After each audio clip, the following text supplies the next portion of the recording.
morning sa inyo. Mukhang okay yung ginawa ni Daddy Tutan ah. Oh, ang dami kong padlock ah. Ayan. Mukhang maganda yata nagawa ni Daddy Tutan. Mataas to ng hanggang hips. Kaya maganda-ganda yung kanilang galawan. Itong ating ibon na si Jumbo sa si Pulanggi. Hintay ko lang tumapisa, iakit ko na to. Ayan, ang ating ibon na si Berka at saka yung anak ni Luis. Ito naman si Baba, ang kalaban ni Luis. Ito si Berto. Siyempre, asawa niya si Berta. Ito naman ang ibon natin na si Taichi. Sana ma-inlove na siya kahit kanino. Pero okay lang kahit hindi muna. Okay? Ito naman ang ating mga ibon sa kabila. Ito Guwapo. Ito naman si Hapon. Ito si Pogi. Ito naman si Papa Bear. Ayan, si Milo. Oh, ano pa? Ano pang hinihintay nyo? Tara na. Tara na. Magpatuka na tayo ng kalapatids. Ayan guys. Ang ganda na patuka nyo. Mga spoiled kayo sa daddy. Okay, kain na kayo.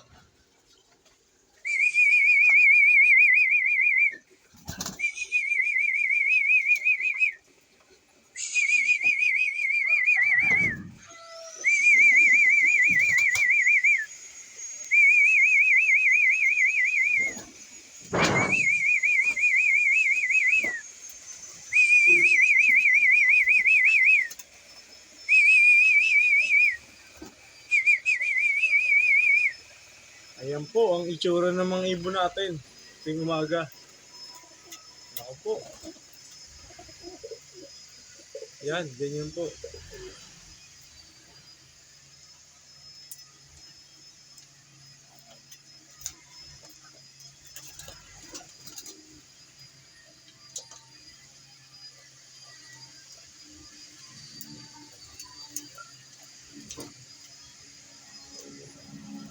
Ihulog nyo pa rin. Ayan po sila. Ito po guys, ang ating mga ibon. After kong maglagay ng patukaan sa line feeder, yan na po sila ngayon. Ayan. Ito po mga ibon natin niya guys. Ayan o. Hindi talaga sila hungry bird. Parang pasal na bird. Ano tawag dyan? Hayok na bird. Hindi ko alam. Basta alam ko, bird sila. Ayan. Kain lang kayo. Ayan o. Sige, kain lang kayo.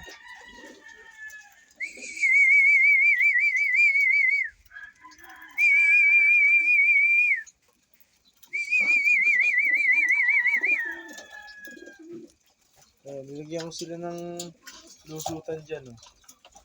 Para makakilos sila.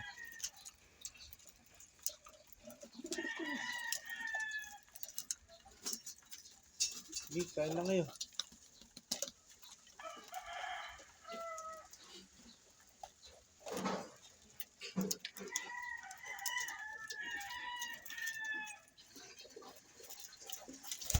Good morning guys. At ito po ang ating mga ibon. After natin maglagay ng patuka, ayan. Ayan sila. Kailangan natin sila pakainin. Ang mga ibon natin gusto naman natin alpasan. Sa matagal ng panahon, may bagyo ngayon. Pangalan pa ng anak ko. Enteng. Ayan po yung ibon natin na inuli ko gabi. Nandito lang sa flooring. Hindi alam kung paano pumasok. Paano nga siya papasok kung sarado. Sarado yung trapping. Yung ibang ibon natin, ito, si Baldado, nasilip. Yung ibang ibon natin, nandun pa sa taas. Ang aking iniisip, yung project namin ni Mami Tutan. Hindi ko kasi ma-imagine kung paano sisimulan.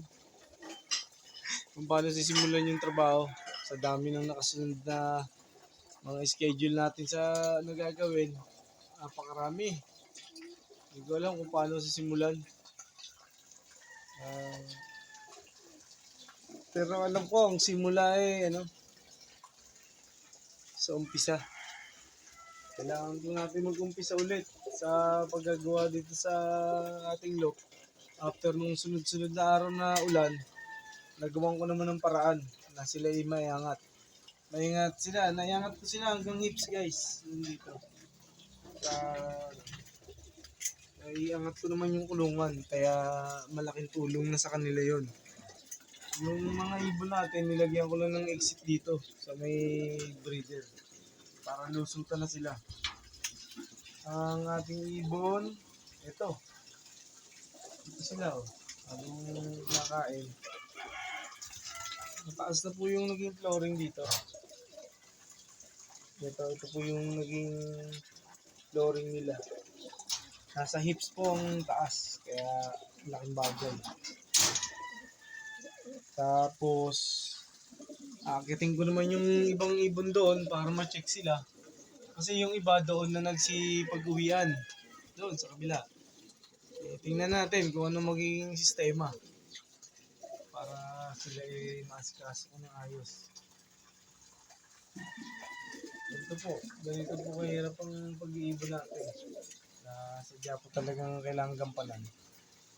More powers pa rin sa ating mga kalapatids dyan na dumadanas ng kagaya ng sa akin. Mahirap kasi maging mahirap. Yun po, maging mahirap ang mahirap sa pag-iibon. Hindi po ganun kaganda ang hanap buhay ko ngayon kasi ang season namin sa pizza para bang walang pera mga tao. Ang ating mga customer parang walang pambili. Hindi natin masabi kung ano pa susunod na senaryo sa kaganapan sa ating mga pag-iibon. Kasi talaga totally hindi na ako makalaro ng Norte. Kahit sa BBC, di ko kayang maglaro. Nasa Pampanga na nga pala sila. Itong loop ko, ayan. Naka-silyado sila, naka-cover sila ng trapal. Kaya makakit na ako para sila ma-check. Ito guys, ang ating loop sa taas. Wala na pong laman. Ayun, nagpakita si Cookie.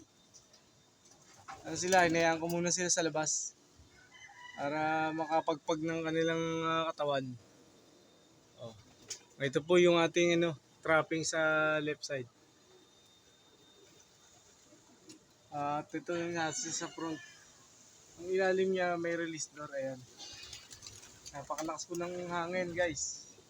Ini-expose ko lang sila sa malakas na hangin para kaya nilang sumabay. Kaya nilang pumitik. Ayan, bumanat na ulan guys. Ayan, kasama na sa training yan. Kasi sa oras ng smashan, ang mga ibon talagang kawawa. Ayan. Ayan guys. Ipakita nyo ang sungit ng panahon. Dito ako sa taas. Na-witness nyo yung lakas ng ulan. Ayun sila, inabot sila ng lakas ng buhos. Pero naronda pa rin. Siguro bababa na yan. Ayan sila. Ayan. Ayan po guys. Ayan. Ayan si Puerto. Ayan po. Ayan, nababasa na po ang natin. Yung mga tuyo, basa na po. Ayan guys. Guys, after class kasi yung itaas, nag-alpas ako. 7 piraso. Hindi pa sila nakakatatlong ronda. Bumuhos na ulan. Kaya siguro bumaba. Ayan. Dito ngayon sa tower. Meron namang nagsipasok na dalawa. Malilima na lang sila sa labas. Ito mga ibon natin na gumanda naman yung sistema nila sa baba. Gumanda naman yung kanilang pwesto. Kasi hindi na sila makakain ng ipot. Saka baha, tubig, ulan. Kaya medyo safety na sila.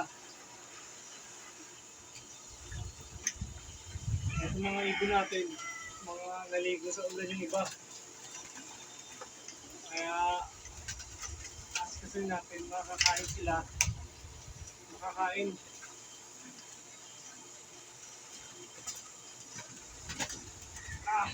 May lusutan po kayong ginawa ko. May lusutan sila rito. Para hindi na ako nagbubukas ng ano, ng pinto. Ano nilagyan mo ng isukan? Kasi natatakot ako. Pakaiwanan nila ako. Kasi hindi sila born sa atin yung karamihan dyan. Yung iba dyan, mga gamit ko natin. Kaya lang, nauwi-uwi. Kaya lang hindi ko pwede pagtiwalaan. Ayan, para kumain sila.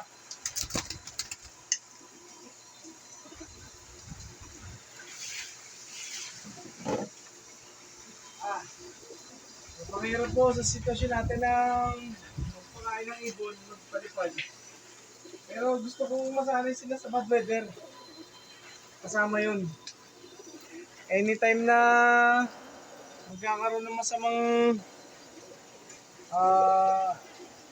sigwada, ang tawag dito, masamang panahon sa karera, kaya nilang bumangga sa hangin. Especially yung mga ganyang kulay. Mga blue bar, mga checkered. Yan ang mga galing sa tubig, guys. Kung mga ulan-ulan lang, kayang-kaya nilang tumagos. By the way, guys, ang loop natin, natulo lang naman dito sa loop natin pag naulan. Pag naulan, may natulo. Ganyan po kagaling yung loop natin. Sila. Kaya ko na muna sila doon, yung iba. Meron pa tayong 5 piraso nasa tower. Inalpasan ko. Kaya ko lang muna sila maligo sa ulan. Minsan maganda rin yan sa kanila. Pero mas maganda kung pumasok na sila. Dahil may bantang super typhoon.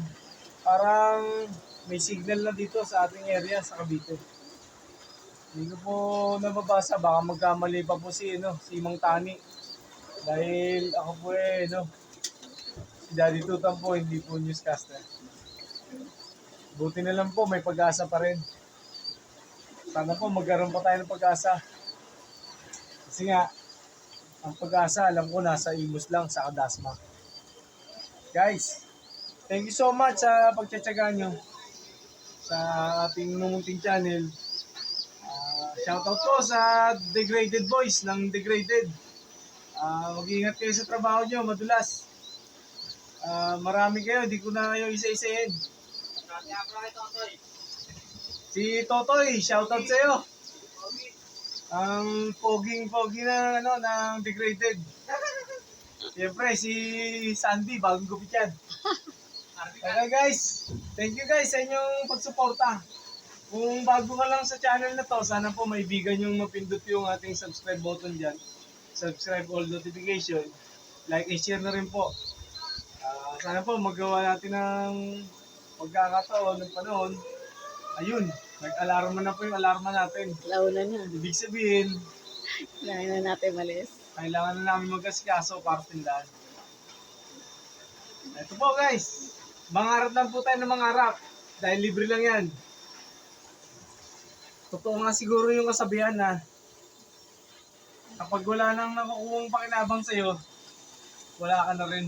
Ang sakit. Salamat guys. More power sa inyo lahat.